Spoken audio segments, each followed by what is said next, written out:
Hi everyone, before we begin tonight's chat, let me just start off with some announcements. Now for those of you who've somehow missed my last video on YouTube, I've actually started producing and shooting a series of short form vlogs. These are about a minute in length. If you watch Instagram Reels, you can find them on Instagram at my handle, which is empirical.thought. That's empirical.thought. And for those of you who are on TikTok, you'll find these videos at melvin.po, my name, melvin.po. Now, many of you have for the last few years on many occasions asked me to make shorter form videos, because as much as you enjoy the longer form ones, sometimes they are long. And many of you have also been clamoring me about the frequency of posting. And of course, the way I design these videos, and not really design because they happen so impromptu, it's just me bringing you on my daily life different glimpses of things as I share with you some of the thoughts that I have in my mind as someone who's a very overthinking, perhaps philosophical person. And so far the reception has been great for those of you who've been supporting me on these new channels. It's been amazing. And the reason why I got into it, besides just the request from many of you, is also the fact that I think nowadays the trend of just our media consumption is moving towards more shorter form things, shorter form videos. But I have a big issue with that because I think most of the video that we see in this sort of format, at least the cultural zeitgeist and the cultural convention, is that these short form content, they're very entertaining. But what about substantive value? As much as we're entertained, what about using these platforms as a means to really lead the examined life and to promote knowledge exchange? And I think not enough creators are doing that. So if you're looking for short form videos of the sort of chats we have, of about a minute and less, to make you think and to provoke your thoughts, then do check it out. The videos are generally the same on both that Instagram channel, empirical.thought, or my TikTok channel, melvin.po. The only difference is, besides the videos on my Instagram, you will also find a lot of my personal writings. So I will share these short philosophical writings that I do, my musings if you will, on that Instagram page. So if that's something that also interests you, then do check it out. Once again, thank you so much for your support.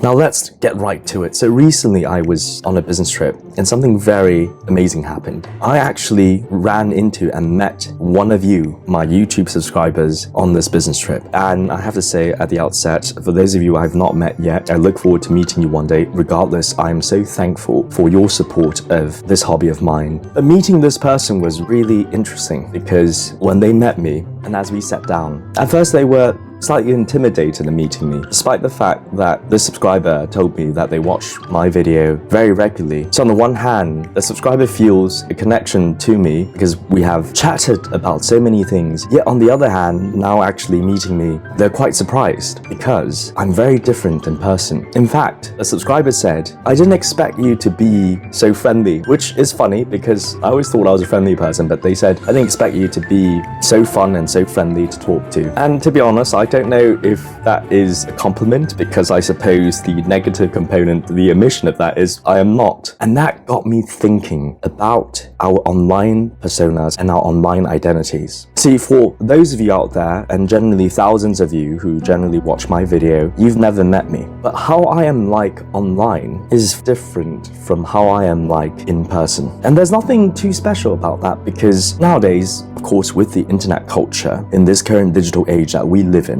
everybody is online. Most of us have Instagram and social media, and we have our presence digitized. But as most of us know, we might know many people who are so different, maybe even ourselves, who are so different from the way that we actually behave and portray ourselves online as compared to the way we are in person. Now, one component of that is very straightforward. A very famous Japanese sociologist actually once pointed out to the fact that the internet has a sort of a flattening effect. What that means is I'm a three-dimensional person in a very literal sense, but also beyond a literal sense, how I'm actually like, my mannerisms, my personality, my social behavior. These are all components that might not be captured in a single social media post or single video or whatever other online avenues as you have. So what the internet actually does is to flatten a three-dimensional person into a two-dimensional person for your screen, because we haven't invented a social media platform or an avenue that allows us to capture a whole person in essence. So that is a simple explanation of, I suppose, the discrepancy between someone online and someone offline. But beyond this simple explanation, there's also a greater question, because I have to admit to everybody here, I behave differently online as well, especially let's say when I'm doing these evening chats, or let's say in different avenues online. I recently participated, for example, in a foreign debate. Now, the language and the way I speak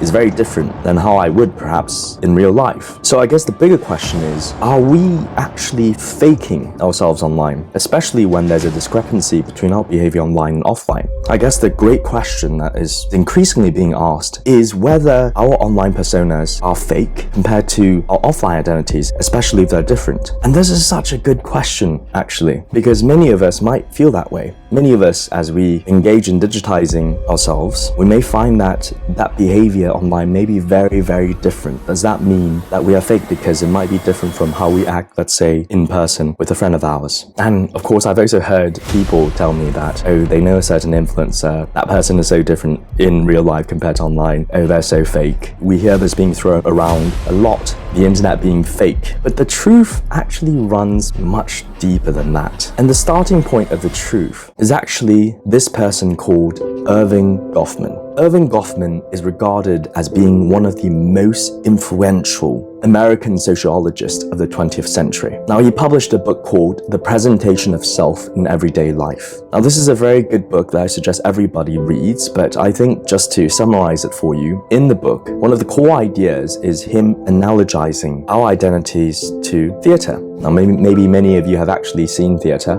a lot of actors on the stage, but essentially what Goffman says is that we're on stage in our lives. We all play different roles, because according to his research, human beings actually adapt their manner, their behavior, their appearance based on diverse social interactions and circumstances. Specifically, he argues that we aren't actually homogeneous in the sense that we think we are just one solid identity. We actually act differently in different settings. Now, to really illustrate his point and to show you how much veracity it has, think about it. Let's not talk about the internet, but talk about just ordinary daily life. The way you act in terms of what you say, the tone of your voice, perhaps even your entire approach to something in the morning shower is different to the way that you would at work with your colleagues, perhaps with the superior, and would also be different compared to the way that you would act with some friends from work as compared to friends that you may have known your entire life, as compared to perhaps a lover, as compared to perhaps your family.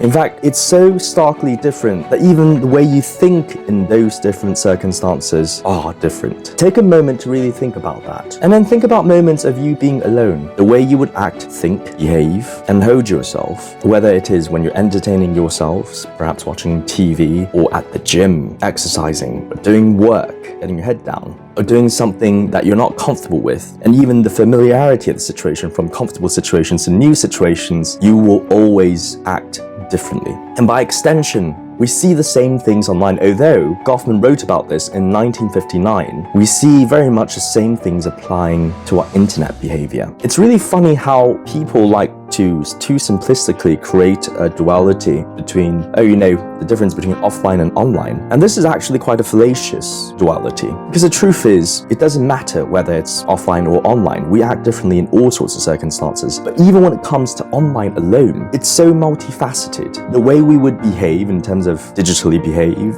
on LinkedIn compared to our Facebooks and Instagrams, compared to our TikTok, compared to on Snapchat or Reddit or some other forums that you're part of, all those are different identities that we carry in terms of defining identity by our appearances, by behavior, by our thought process. And why is this the case? Is this to say that we are just people who are incredibly fragmented? And the answer is, well, not exactly. It's because what identity really is something that's very complicated. It's so complicated, in fact, that William James once suggested that we may have as many personalities as the number of situations that we're in. And it just isn't very simple. In other words, none of us truly really know ourselves, because the core of who we are, I suppose our soul, something much deeper. And who we are is incredibly multifaceted. We may be interested in many different things. We may be capable of all sorts of different behavior in different contexts. We may pursue different things in life in different circumstances. We may speak differently, see things differently, think differently. But ultimately, we do have a core. Although it may be very simplistic to think that you know somebody, and therefore when they are slightly different, you think that they're disingenuous. But the truth is, we don't really know ourselves or anybody. And the best best way, I suppose, to realistically discover the core of ourselves and other people, what we need to do is try to be aware